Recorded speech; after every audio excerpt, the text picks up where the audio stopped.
Hello, जय हिंद दोस्तों। स्वागत है आप सभी का आपके अपने YouTube channel technical with SAS पर। आशा करता हूं कि आप सभी स्वस्थ होंगे और अपने CITS इंट्रेंस एग्जाम 2023 के लिए बहुत अच्छे से प्रिपरेशन कर रहे होंगे। तो मैं आ चुका हूं सबके लिए प्रश्नोत्तर के कुछ सवालों को लेकर। तो समझिएगा, चल रहे हम लोग आज कुछ सवाल लगाएंगे। प्रश्नोत्तर के पिछली क्लासों में हम लोगों ने कुछ सवाल और कॉन्सेप्ट सीखे थे। हम लोगों ने कई सवाल लगाया और फिर आगे बढ़ते हुए यहाँ पे अध्ययन की इसी कड़ी में आपके लिए कुछ सवाल लेकर हाजिर हुआ हूँ। तो सवाल का करते हैं शुरुआत और आगाज कर रहा हूँ इस सवाल के साथ आप सबका इस वीडियो में। तो चलिए बढ़ते हैं। सवाल में क्या लिखा है, एक छात्र को किसी परीक्षा में उत्तीर्ण होने के लिए कितना 45% अंक प्राप्त करने थे, लेकिन वो क्या हो गया है 206 नंबर पाकर 206 अंक प्राप्त करके 19 अंकों से अनुत्तीर्ण हो गया है। तो परीक्षा का क्या निकालना है, आपको पूर्णांक निकालना है। तो सवाल को देखिए, मैथ में जो भी क्वेश्चन आया करते हैं उसको पहले खूब अच्छे से एक बार नहीं कई बार पढ़कर समझने का प्रयास किया करें। सवालें आसान होती हैं, बस उसको हम अपने पढ़ने की क्षमता से आसान और ज्यादा बनाकर उसको सॉल्व भी कर सकते हैं। तो चलिए देखते हैं सवाल में क्या क्या हम कर सकते हैं हम लोग। यहाँ पर आपको दिया क्या गया है, उसको व्यक्ति को पास होने के लिए उत्तीर्ण होने के लिए 45% अंक प्राप्त करना था। पूर्णांक का 45% अंक प्राप्त करना था, जबकि क्या होता है वो 19 नंबर से पीछे रह जाता है। वो कितना प्राप्त करता है, 206 अंक प्राप्त किया था। ठीक, 19 अंक कम था, नहीं तो वो क्या पा जाता, पास हो जाता, वो मतलब उत्तीर्णांक पा गया होता। मतलब यहाँ समझिए 206 नंबर उसको मिला था, 19 उसके पास कम था। 206 में अगर हम क्या कर दे, 19 को ऐड कर दे, 206 प्लस 19 कर दीजिए, कितना हो जाएगा आपके पास, यहाँ पे आपके पास मिल जाएगा आपको 225 हो जाएगा। सही बात है ना। तो यहाँ 225 अंक मतलब क्या होने वाला है, वो 19 नंबर से फेल हुआ, 19 और मिल गया होता, कितना मिल जाता उसको, फिर 225 मिला होता, तो वो अपने पूर्णांक का 45% अंक प्राप्त करके वो पास हो गया होता। इसका आशय यह है कि जो 225 नंबर है वो आपके परीक्षा के पूर्णांक का 45% अंक है। क्यों, कैसे कह पा रहा हूँ, क्योंकि उत्तीर्ण होने के लिए कितना जरूरत थी, 45% की, और वो कितना नंबर से फेल हुआ, 19 नंबर से। तो 19 नंबर और मिला होता तो 45% के बराबर पा गया होता। यहाँ पर हमको क्या निकालना है, परीक्षा का पूर्णांक निकालना है। तो पूर्णांक के लिए क्या करेंगे, हम मान लेंगे माना पूर्णांक कितना रहा होगा, x रहा होगा ना। तो पूर्णांक को अगर आप x मानोगे, x यहाँ लिख देंगे। पूर्णांक का कितना चाहिए था, पूर्णांक का 45 चाहिए, तो 45 बटा क्या कर दीजिएगा, 100 कर देंगे। पूर्णांक का 45% का जो मान होगा वो कितने के बराबर होगा, 225 के बराबर। वो इतना कर पाता तो हल हो, उसका मतलब वो पास हो गया होता। फिलहाल सवाल का हम लोग करेंगे हल। यहाँ पर क्या होने वाला है, यहाँ पे 45 का देखिए, यहाँ पे 45 गुणा में जी जाएगा, नीचे भाग होगा, ये हर में यहाँ अंश में जाएगा, ये कट जाएगा आराम से। ठीक, 45 से हम डायरेक्टली काटने वाले हैं 225 को, कितनी बार जाएगा, 5 5 25, 5 के 20 2 22, मतलब 5 बार जाएगा। ठीक, और यहाँ पे जो 100 था हर में है, तिरछा गुणा होगा, ऊपर 500 बन जाएगा। x का मान कितना आ जाएगा, 500 आपका मान होगा। तो 500 आपके लिए क्या दिख रहा है, 500 ही आपका x होगा, और x आपने क्या माना था, आपने परीक्षा का पूर्णांक माना था। इस सवाल का राइट आंसर क्या होगा, 500 होगा। इसका मतलब 500 उस परीक्षा का क्या था, पूर्णांक था। ठीक, बढ़ते हैं अगले सवाल की ओर। देखिएगा, यहाँ पे 10 लीटर शराब है और पानी का मिश्रण है। 10 लीटर में क्या है, 10 लीटर कोई मिश्रण है, उसमें शराब भी है और पानी है, मिलाया गया है, जिसमें क्या कहना है कि 20% शराब है, 20% शराब की मात्रा है। उस मिश्रण में कितना पानी और मिला दिया जाए कि जिससे मिश्रण में शराब की जो मात्रा हो जाए 8% हो जाए। अभी देखिए यहाँ पर 10 लीटर अगर वो पूरा मिश्रण 10 लीटर है, उस दौरान वहां पर 20% शराब है ना, और फिर उसमें कुछ और पानी मिला दीजिए। कितना पानी मिला दें कि शराब की मात्रा 8% ही रह जाए। इस सवाल को देखिए हम लोग कैसे करने वाले हैं, इसको समझना। यहाँ पर सबसे पहले क्या करिए आप, 10 लीटर शराब है तो आप शराब का 10 लीटर मिश्रण है तो उसमें से शराब की मात्रा निकाल लीजिए। तो 10 लीटर में 10 का कितना परसेंट है, 20% होगा, 10 का 20% निकालेंगे, 10 का 20 बटा 100 ना। यहाँ हम लिख लेंगे शराब की मात्रा, शराब की जो होगी आपकी मात्रा, शराब की मात्रा। ठीक, शराब की मात्रा कितनी थी हमारी पहली वाली, 10 लीटर का 20% था, 20 बटा 100 कर देंगे, मतलब कितना आएगा, 2 लीटर। तो यहाँ पे शराब की पहले की मात्रा कितनी थी, 2 लीटर थी। आगे बढ़ेंगे, आपने मान लीजिए कि उसमें कुछ मिलाया होगा, कितना मिलाया होगा, कुछ पानी मिला दिया गया होगा। कुछ पानी मिलाने के बाद वो पूरे मिश्रण में शराब की जो मात्रा होगी 8% होगी। इसकी पूरे मिश्रण का 8% है ये ना, यहाँ पे जो जिससे पूरे मिश्रण में शराब की मात्रा 8% होगी। मान लीजिए आपने कुछ मिलाया होगा, जो भी लीटर मिलाया होगा, 10 लीटर था पहले उसमें कुछ मिला दिया आपने, कुल मिला के कितना बन जाएगा, मान लेंगे x लीटर पूरा मिश्रण तैयार है ना। यहाँ पे क्या सोच लेंगे, यहाँ पे सोच लेंगे कि x लीटर पूरा मिश्रण तैयार है और x का 8% का जो मान होगा, x का जो 8% का मान होगा वो किसके बराबर होगा, हमारा पहले की शराब के 2 लीटर के बराबर होगा। समझना यहाँ पे थोड़ी बात को, क्या पहले जो शराब थी 20% थी, उसका मान क्या था, 2 लीटर। शराब की जो मात्रा है 2 लीटर है, 2 ही लीटर है रहेगी। वजह क्या है, उसमें केवल पानी मिला रहे हैं, शराब नहीं मिला रहे हैं। जो था पहले वही शराब अभी भी है, मतलब यहाँ पे कुछ पानी मिलाने पर पूरे का पूरे मिश्रण की मात्रा x लीटर हो जाएगी और x का जो 8% होगा वो क्या होगा, 2 लीटर के बराबर होगा। यहाँ पर ये बात हम कर रहे हैं। अब इसको हल करेंगे, कितना बनेगा, 2 एक कम 2 चौके 8 होगा, 4 जाएगा, 4 से काटेंगे 25 हो जाएगा। यहाँ पर x का मान कितना पाओगे आप, 25। आप सिंप्लीफाई अपने तरीके से करिए। फिलहाल यहाँ मैं कुछ भी कर दूंगा, आप अगर कोई दिक्कत हुआ करे आपको सिंप्लीफाई करने में या किसी भी सवाल को हल करने में आपको सहजता महसूस ना हो, तो आप वहां उसी वीडियो में कमेंट कीजिएगा और बताइएगा कि आपको किस टाइप की दिक्कतें आ रही हैं, क्योंकि आपके समस्याओं का हल ही हमारा उद्देश्य है। फिलहाल अभी देखते हैं सवाल को। आपको क्या मिल रहा है यहाँ पर, मतलब जो नया मिश्रण था वो कितना लीटर का हो गया है, 25 लीटर का नया मिश्रण हो चुका है। पहले कितना लीटर था, 10 लीटर था, अब कितना हो गया है, 25 हो गया है। कितना का फर्क हुआ बताइए, 25 में से क्या होगा, 10 घटाए कितना आएगा, मतलब 15 लीटर और पानी मिलाया गया है। तो यहाँ पर नया पानी का मिश्रण कितना हो जाएगा, 15 लीटर। तो हमने 15 लीटर पानी फिर से मिलाया था, तभी उसमें शराब की मात्रा 8% रह गई थी। कुछ इस टाइप से आपकी लगी सवाल। उम्मीद है कि आपको सवाल समझ में आ रही होगी।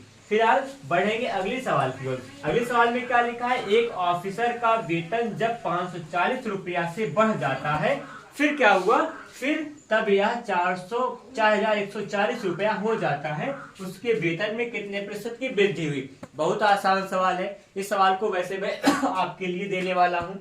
इस वीडियो के लिए, इस क्लास के लिए आप इस सवाल को मतलब 3rd नंबर मानोगे, या आपका 3rd नंबर का सवाल होगा।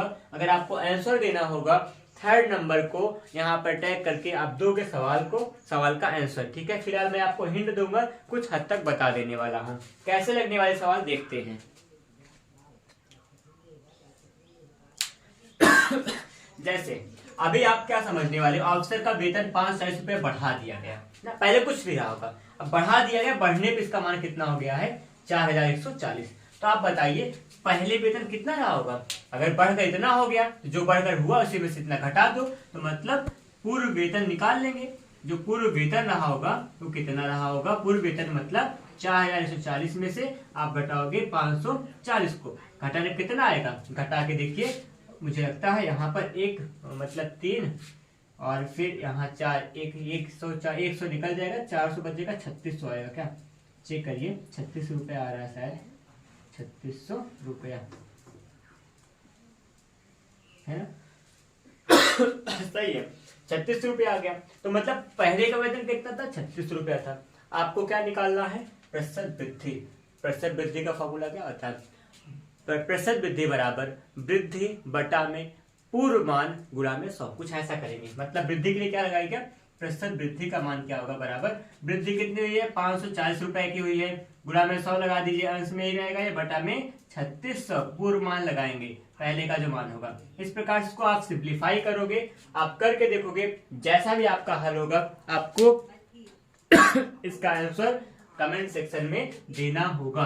क्या करने वाले हो आप, कमेंट में इसका उत्तर देने वाले हो, आपका दायित्व बनता है, आप बताओगे आप पढ़ रहे हो। ठीक, आगे बढ़ते हैं अगले सवाल की ओर। अगली सवाल आपके सामने आने वाली है, तो आपके सामने अगली सवाल आ चुकी है। इस सवाल में लोग चर्चा करेंगे। देखिए क्या लिखा गया है, लिखा है कि ए ने 20,000 रुपए की एक मोटरसाइकिल बी को 20% के लाभ पर बेच दिया। तो यहाँ पे समझते हैं हम लोग, सवाल में क्या कह रहा है कि कोई व्यक्ति ए है जिसने 20,000 रुपए में किसी मोटरसाइकिल को और एक व्यक्ति बी को 20% लाभ पर बेचा है। फिर क्या कहा गया है, लेकिन बी ने उसे पुनः 20% की हानि पर ए को फिर से बेच दिया, तो ए को कितना लाभ हुआ, कितने रुपए का लाभ ए को प्राप्त हुआ, इसी का मान हमको यहाँ पर ज्ञात करना है। तो चलिए हल करते हैं सवाल को। सबसे पहले आपको क्या करना होगा, सवाल को देखिए समझिए। यहाँ पर पहले जो ए व्यक्ति था 20,000 रुपए का मोटरसाइकिल खरीदा था और फिर क्या किया उसने 20% के लाभ पर उसको बेचा है। तो अगर 20% लाभ पर इसको बेचा है तो हम क्या निकालेंगे, सबसे पहले कि वो कितना लाभ प्राप्त किया है। पहली बार में उसका विक्रय मूल्य निकालेंगे। तो विक्रय मूल्य निकालते हैं। यहाँ सबसे पहले क्या किया जाएगा, 20,000 जो था उसका क्या निकालेंगे, 20% का मान निकाल लेंगे। बटा में क्या होगा, 100 होगा। ठीक, यहाँ डबल जीरो कटेगा, यहाँ कितना बन के आएगा आपको, 2 दूना 4 होगा, 4,000 मिल गया। मतलब आपके पास क्या आएगा, 4,000 रुपया उसने कमाया था पहली बार में लाभ। क्या मिला यहाँ पर हमको मिला कि वो जो ए व्यक्ति था बी को कितना रुपए पैसा वो बेचा होगा। यहाँ 20,000 खरीदा था, 20,000 का उसकी मोटरसाइकिल की मूल्य थी और 4,000 में लाभ लेकर बेचा। इसका मतलब क्या हो गया, उसका जो 24,000 होगा, 20,000 24,000 जो होगा वो होगा विक्रय मूल्य होगा, है ना। विक्रय मूल्य होगा पहली बार का। तो विक्रय मूल्य पहली बार का क्या हो जाएगा, 24,000 रुपया। तो मतलब व्यक्ति ए है जो उसने बी को 24,000 रुपए में क्या बेचा है, पहली बार में मोटरसाइकिल बेच दिया है। फिर बाद में क्या हुआ, उसने बी ने फिर से 20% की हानि पर ए को दे दिया। 20% की हानि मिला है, तो यहाँ पे कितनी हानि हुई उसी को हम देखने वाले हैं। यहाँ पे 24,000 का 20% मान निकाल लेंगे, फिर उसमें हानि होगा तो घटा देंगे। यहाँ डबल जीरो कटेगा, 24 दूना 48 हो जाएगा और फिर यहाँ पे 4800 4,800। तो यहाँ पे जो आपका 4,800 है ये किसका है, ये 20% की हानि है। जो एक मतलब जो था सवाल में क्या था, सवाल में था जो बी व्यक्ति है ये 4800 रुपए की हानि पर बेचा है। तो क्या मिल जाएगा आपको, देखिए सबसे पहले आप शुरुआत यहाँ से करेंगे। ये 24,000 का क्या हुआ, बेचा था शुरुआत में 24,000 का इन्होंने मोटरसाइकिल बेचा हुआ है। अभी वर्तमान में जब ये 4800 रुपए की हानि पर इसने फिर से उसी को बेचा है, इसको कितने रुपए की लाभ हो जाएगी, 4800 रुपए की लाभ हो जाएगी। 4,800 इसका क्या होगा, इस सवाल का राइट आंसर होगा। इसको आगे डिस्क्रिप्टिव मेथड से भी लगा सकते हैं फिलहाल, लेकिन अभी इस सवाल का राइट आंसर क्या होगा, 4,800। ये था इस सवाल का हल। आगे देखते हैं हम यहाँ पे मिलने वाला है क्या। अगले सवाल में लिखा है कि 1 विलियन की मात्रा कितना है, 60 लीटर है, जिसमें 33.1/3% कितना है, पानी है, और फिर शेष क्या है, दूध है। यहाँ पर क्या निकालेंगे, उसमें 10 लीटर और पानी डाल दिया जाता है और फिर समय पानी की मात्रा कितनी होगी वही निकालना आपको। तो इस सवाल के लिए देखिए हम लोग क्या करने वाले हैं, समझते हैं कि विलियन में जो 60% का जो विलियन था उसमें 33.1/3% पानी है। तो सबसे पहले पानी और दूध की मात्रा निकालेंगे। कितना मात्रा दूध है, पानी है, लीटर के पदों में। तो यहाँ पे समझिए करने वाले हैं। अगर यहाँ पे लिखा है 60 लीटर है, 60 लीटर का कितना परसेंट निकालेंगे, 33.1/3। 33.1/3 को हम भिन्न में बदलेंगे, 33.99 100/3 होगा। यहाँ पे 33 क्या होगा, इसके भिन्न का मान होगा, इसका जो मिश्र भिन्न था इसको भिन्न में बदलेंगे, 100/3 हो जाएगा। प्रतिशत लगाया तो यहाँ पे बटा में क्या होगा, 100 से भी यहाँ भाग कर दिया जाएगा। अब समझना यहाँ पर क्या निकालें हम लोग, यहाँ पे निकालेंगे पानी की मात्रा। पानी की मात्रा निकालेंगे सबसे पहले। तो पानी की मात्रा कब की निकाली जाएगी, पहले ना, पहली अवस्था में पानी की मात्रा हम निकालेंगे। कितना हो जाएगा समझना, ये कटा जब आएगा 20 बार, मतलब क्या हो जाएगा, 20 लीटर पानी यहाँ पर मौजूद था सबसे पहली अवस्था में। शुरुआत में जो 60 लीटर विलयन था, जब कुछ मिलाया उलाया नहीं गया था, तब वहां पर कितना है, 20 लीटर पानी इस पूरे विलयन में मौजूद है। उसके अलावा क्या है, शेष दूध है। यहाँ पे 60 लीटर टोटल था, तो दूध कितना हो जाएगा, तो दूध की मात्रा होगी आपके पास, दूध की मात्रा जो होगी वो हो जाएगी 40 लीटर, है ना। जब अगर 20 लीटर पानी है तो 40 लीटर कितना होगा, दूध होगा, क्योंकि पूरा कितना है, 60 लीटर है। आगे बढ़े, उसके बाद क्या करें इसमें, और इसमें 10 लीटर और पानी मिला देते हैं। पानी की मात्रा कितनी बढ़ा दी गई है, 10 लीटर। तो 20 10 कितना हो जाएगा, 30 लीटर हमारा पानी हो चुका है। पानी की मात्रा 30 लीटर हो जाएगी। तो यहाँ पानी की मात्रा कितनी हो जाएगी, 20 + 10 का मतलब क्या हो जाएगा, 30 लीटर पानी मौजूद है। अब देखना यहाँ पे क्या हुआ, हमारा विलयन 60 लीटर का था, ठीक, यहाँ पे 30 लीटर पानी हो चुका है। अभी वर्तमान में 30 लीटर पानी है और फिर 40 दूध की मात्रा कितनी है, 40 लीटर है। दूध की मात्रा 40 लीटर है, जबकि पानी कितना है, 30 लीटर हो चुका है 10 लीटर और मिलाने के बाद। पूछा प्रश्न क्या है, पानी की मात्रा दूध की मात्रा का कितना प्रतिशत होगा। अब यहाँ पे क्या होगा, पानी की मात्रा दूध की मात्रा का कितना प्रतिशत है, इसका मान निकालना है। तो निकालेंगे किसका मात्रा, प्रतिशत मान निकालने के लिए क्या करने वाले हैं, किसका, प्रतिशत पानी की मात्रा। लिख देता हूँ प्रतिशत पानी की मात्रा। प्रतिशत पानी की जो मात्रा होगी बराबर क्या होगा, पानी की मात्रा बटा क्या होगा, किससे तुलना कर रहे हैं, दूध से तुलना कर रहे हैं, गुणा में क्या हो जाएगा 100।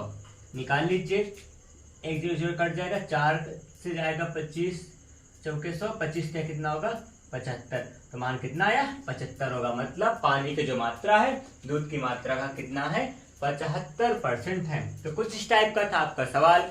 हम लोग आज की क्लास में कुछ सवाल लगाए हैं और ये था आपका परसेंटेज की क्लास थी। अभी हम लोग आपको और भी सवाल प्रोवाइड करते रहेंगे आगे के वीडियोस में, आगे क्लासों में आपको परसेंटेज नहीं, पीछे जितने चैप्टर पढ़े हैं सबके क्लास में सबके सवालें मिलती जाएंगी। ऑप्शनल बहुविकल्प मतलब कि एमसीक्यू भी आएगा आपके पास और फिर डिस्क्रिप्टिव भी मिलता रहेगा। बहुत सारे सवालों को लगाएंगे। फिलहाल हम लोग इस क्लास को अभी यहीं पे ओवर करेंगे प्रतिशतता को। धन्यवाद, जय हिंद।